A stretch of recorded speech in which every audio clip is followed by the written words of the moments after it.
It's day one of a brand new meta. Let's take a look at day one decks for you to play. Good luck climbing in this all new meta. We are going to start with a couple of Wiccan decks, which have mostly dropped Loki in favor of other packages at this point. Loki is a meaningfully worse card in almost every scenario, so we are finally going to be able to see what Wiccan can do. I personally am starting to think that this is the new core of what good stuff decks tend to look like. Those who are familiar with my channel will be familiar with the term good stuff decks, but in case you are not, they're mostly just piles of generally strong cards that do strong card things with some synergy built in, but not necessarily going out of their way to achieve that synergy.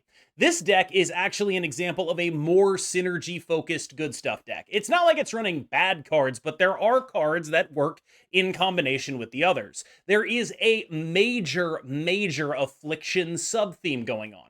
This list was cooked up by BU++, aka Gya++, aka my good friend Butt, and it is a kind of a very solid banger of a list that is using a powerful good stuff core in the form of the Wiccan card and the cards that go with Wiccan, but is applying it in different and unexpected ways. I think this is a great way for anyone to get an edge on the metagame. It's one of the things I do the very most often. You don't necessarily go look for something that is so amazingly different from what other people are doing. You introduce a surprise factor into something that has the backbone of a really powerful list. And that is what this deck is doing with its Affliction sub-theme.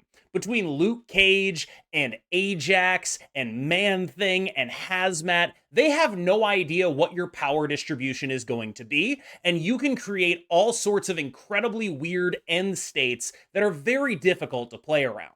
As a note, Red Guardian and Speed are definitely flex slots. Feel free to put whatever in for Speed. I think Copycat is perfectly fine. You could try Cosmo if you like in favor of either of them. You have a lot of options for those slots. There is absolutely nothing that should be required of the 3 drops in this deck. Those are just the ones I've been playing with right now. I wanted to do some budget replacement talk when I could get it in. Wiccan deck number 2 on the list is, of course, Lady Deez. This is a deck that I very much expected to excel after the Loki nerf, and so far it has lived up to expectations. This is a deck that already has very close to the perfect 12. It has a great understanding of the metagame and ability to clog your opponent and unclog yourself, powerful tech cards and interactive tools in the form of Lady Deathstrike and Alioth alleviate the issues this deck has in the face of decks that are trying to do something sort of orthogonal to what you're trying to do. This doesn't look like a deck that interacts, but between Alioth, Lady Deathstrike, and the Clog stuff, you are very meaningfully able to interact with a lot of the combo decks in the game. You can clog up Wong decks or Alioth them, you clog up Living Tribunal decks or Alioth them or Lady Deathstrike them. These are all cards that are good against decks like Wong, Tribunal, Negative. This whole thing sort of immunizes you a little bit to the way in which people try to beat good cards decks, which is with combo stuff.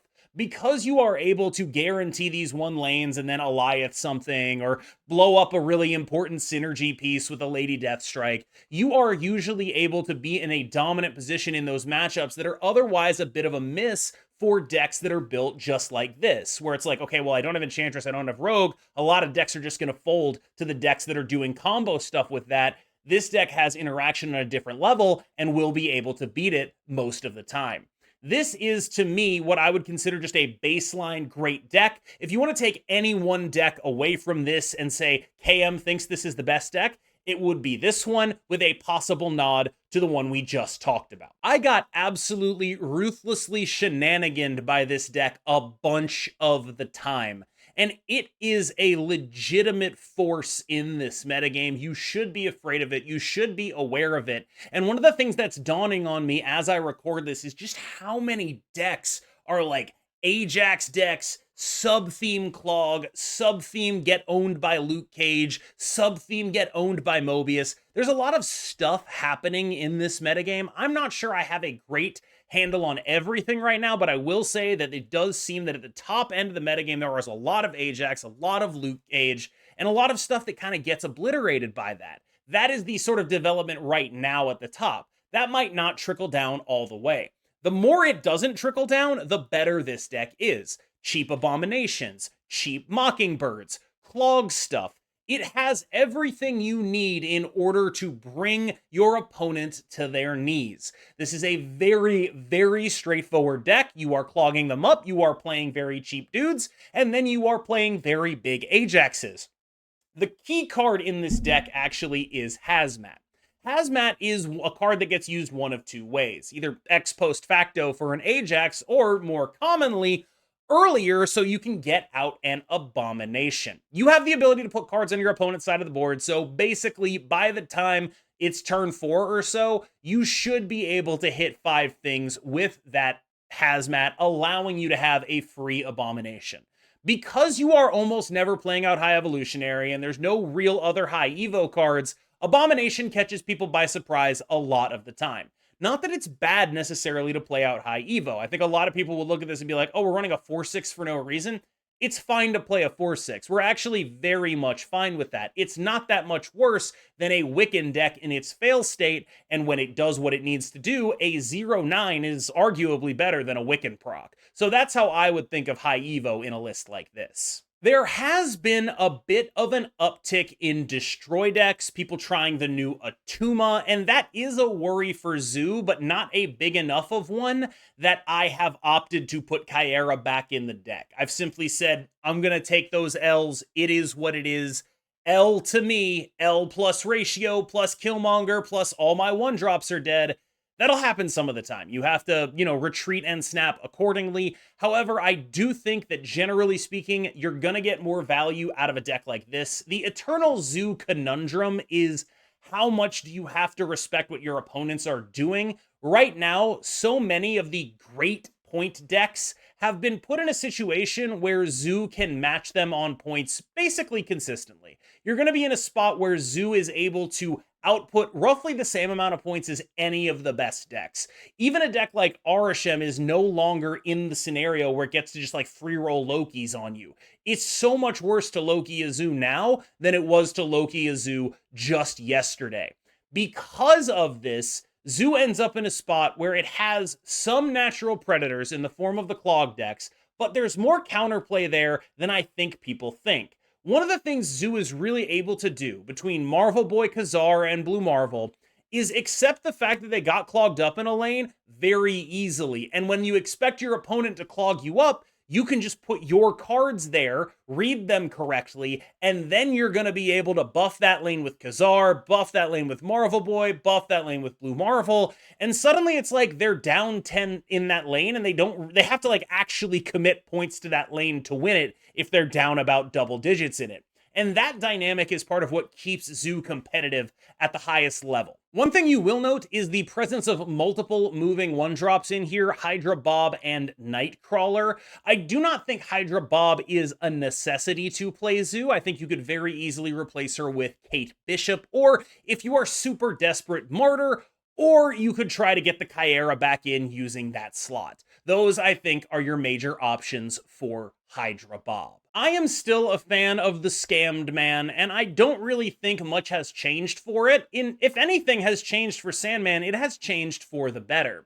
And I say this because Loki is now no longer as good as it was. Loki into Sandman was generally pretty busted. A 3-5 is a great priority play, and they're liable to get some of your incredible cards. I honestly wonder if we could be in for a bit of a Sandman-assance due to that. I think Sandman was already a very good deck, and probably the best card in the game against Sandman got nerfed in a way that makes it not very good against Sandman anymore. Like, you're still going to be in a situation when you're a Sandman gamer where you're down to Arishem because they're also playing like just a turn ahead of you, and they're also playing like a card a turn, and they're going to be able to do that, but I think there might be a real opportunity for Sandman gamers here because of the Loki nerf. I cannot tell you how absolutely awful it was to just be playing against a deck that you would normally be good into, like some sort of like Wiccan mid-range or bounce mid-range, and then instead of being good into them, they just drop a Loki, they have your deck, you are terrible, you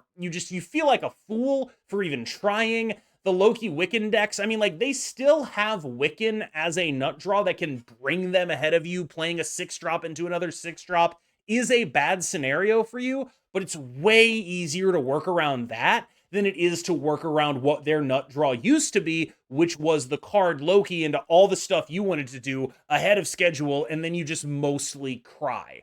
So, all in all, I think Sandman might be a little bit underplayed right now. I think not a lot of people are going to be happy to hear that, but this is the kind of situation that could create a Sandman-ish metagame.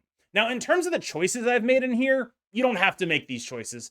Put a claw in, cut a speed, I don't care. It does not particularly matter to me, the minutia of the choices you make in Sandman. The decks are all roughly the same, and I think people need to stop maybe overthinking what they're doing when it comes to this deck. Your strategy is what your strategy is. You get ahead, you play Sandman, you stay ahead. Whether you do that with Leader and Magneto, or Eliath and Cassandra Nova, or Copycat and whatever, I do not think that's a meaningful thing to do right now. Another note that I didn't get around to playtesting is I'm a little interested in Patriot Sandman, but I think there's just too much Eliath for me to feel comfortable with it right now, but it is something that sits in the back of my mind. This list was cooked up by the inimitable Stefan, and it is a Sandmanless Sandman. Effectively, what we're doing here is it's day one. All we're going to do is make the biggest boards possible and cheat while we do it. This is just a deck that is doing stats with a high roll backup plan. I know it's called Sandmanless Sandman, but honestly, it's more analogous to like the Wiccan decks, right? The fundamental premise here is good stats, and then sometimes you cheat. That's what's happening here too. Mobius, though, is actually getting some real upside here. Not only are Arishem decks playing Loki, obviously, and Quinjet some of the time as well, you are going to run into people, especially on day one, who are doing a bunch of Attuma, Skaar type things. The decks we talked about already, like play Mockingbirds and high Evo A-bombs. There's real value in a Mobius right now. So this is a deck that I wanted to highlight. Of course, you could also just go the more traditional route, play a Pixie Wiccan deck. Wixie's exact list is probably still totally fine. This is a bit of a more far out there list because I think we've been a little bit stuck so far. So let's talk about something that people are succeeding with, including myself, that's a little bit off the beaten path, and that's this. This deck is really fun and really interesting, and people will not know what you're doing. And until, this goes back to what we were talking about at the beginning. I think a lot of great deck builders do this very well. What Butt was doing with his build at the first one we talked about is something that is already good, but an additional surprise element to it. You take the backbone of the good cards shell that we have here, and then you do something different with it. So it is gaining some cube equity, but you're not sacrificing a bunch of power. You're moving to the side. It's more of a side grade than anything else. So we get to the card Beast. Now, I think my take on Beast so far is that the nerf, let's call it a nerf, I kind of expect long-term that Beast's stats will go up because of the dynamic that we're about to discuss, which is, I think it is worse a little bit in dedicated bounce decks, but it's a far easier splash into other archetypes. In this deck, there was a debate over Hobgoblin versus Beast versus the other card that you can play there, whose name I am totally forgetting, Copycat.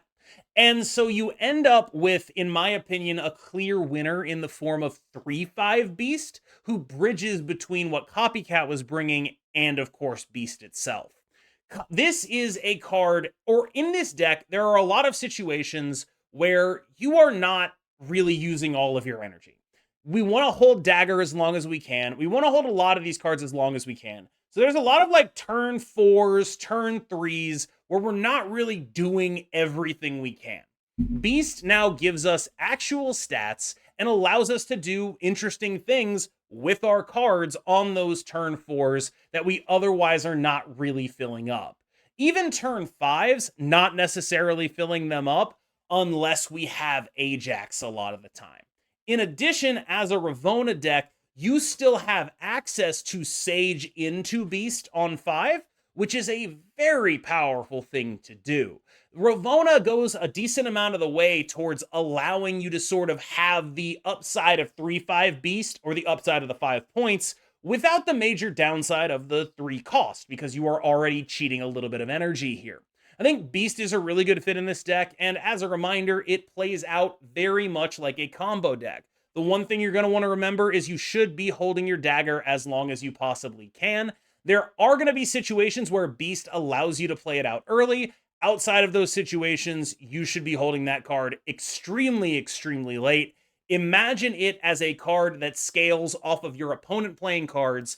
You would not play Athena super, super late. What you would do is play something else because that's better. By the same token, you would not play a dagger super early because it scales off of your opponent's board, and the more full that is, the bigger she is. I did play a little bit of Arishem. Preliminary report, it felt okay. I do think that if people think Loki got buffed in this deck, they are dead wrong. I cannot stress that enough. 3/5 Loki and 2/2 Loki are actually roughly equivalent in terms of the amount of cards they draw. You play 2/2 Loki on turn 1, he draws the same amount of cards from your deck as the old 3/5 Loki, and he has 3 less power.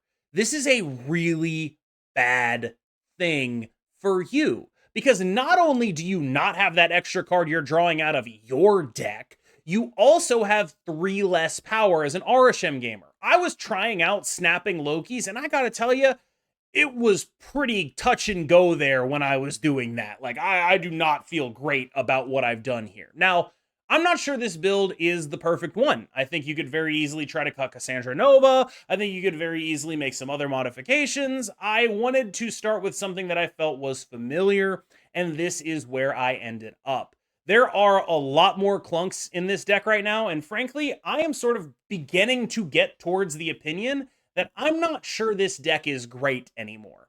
I felt like I did okay with it, but it definitely felt like a meaningful step down, that the best card in your deck is honestly this much worse.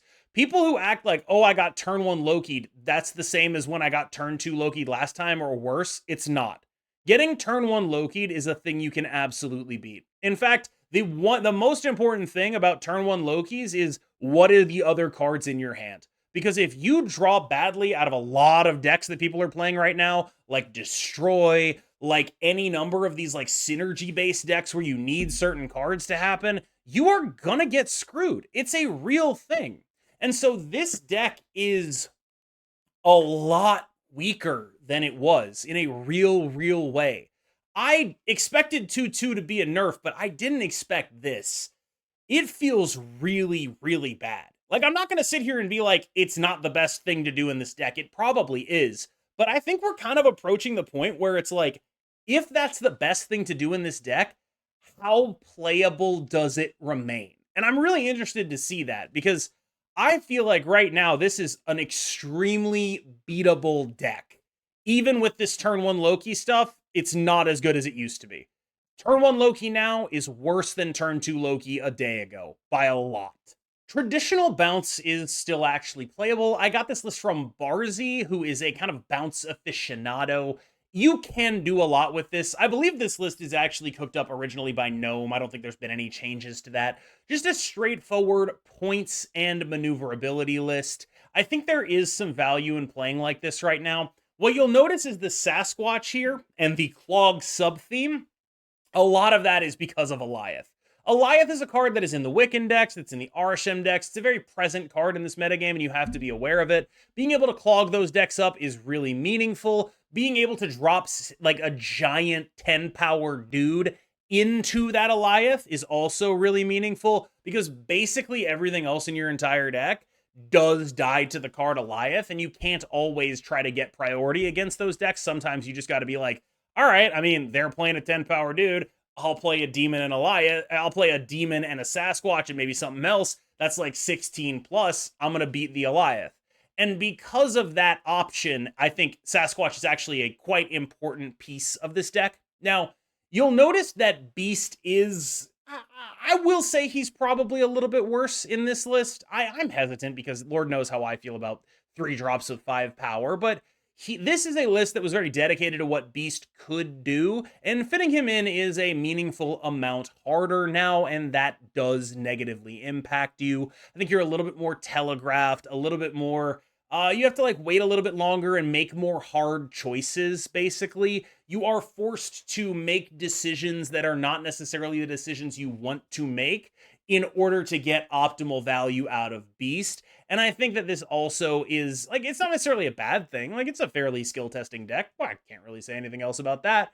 But this is a totally solid, reasonable deck that is built to be good into a metagame that is the one that exists. All right, y'all, I hope you enjoyed this look at the day one decks that I've been playing and losing to and winning with. Let me know in the comments if you think I missed any, but before you do watch this part of the video, because we're going to talk about a couple of decks that I just could not get off the ground with. Maybe it's a skill issue, maybe it's not. I tried some Attuma stuff where it's like Skaar and whatnot, and I kind of fairly quickly came to the conclusion that that deck is better without Attuma, and it was not very good to begin with, and will need a little bit more time in the oven, and has some pretty clearly defined weaknesses. It felt strong. One thing I will say for the Skaar decks, the like Skaar Mockingbird decks, things like that, they are very good into like Alioth-based control decks, like Loki Wiccan. If there is a case for those decks existing, and I think there probably will be once we get a little bit of time into them, the case is they are so damn good into Arishem, into Wiccan decks, because the Wiccan decks are so about Alioth. And if you can just drop 10s into an Alioth, we talked about this with a bounce deck, it's a very good thing to do. I couldn't get to a list that I was happy with, but there's definitely potential there. The second list that I couldn't get anywhere with, but it's like totally fine if you want to play it, is Discard. You absolutely can play Discard right now. I don't think there's anything wrong with that. It's a new metagame. People are building for all sorts of different stuff. Nobody's really playing the tech that's any good against you. You can play Discard and trust yourself to see how these games make things happen. As always, I have been KM Best. You have been phenomenal. I hope you enjoyed the KM Boost, and I will see you in the next one.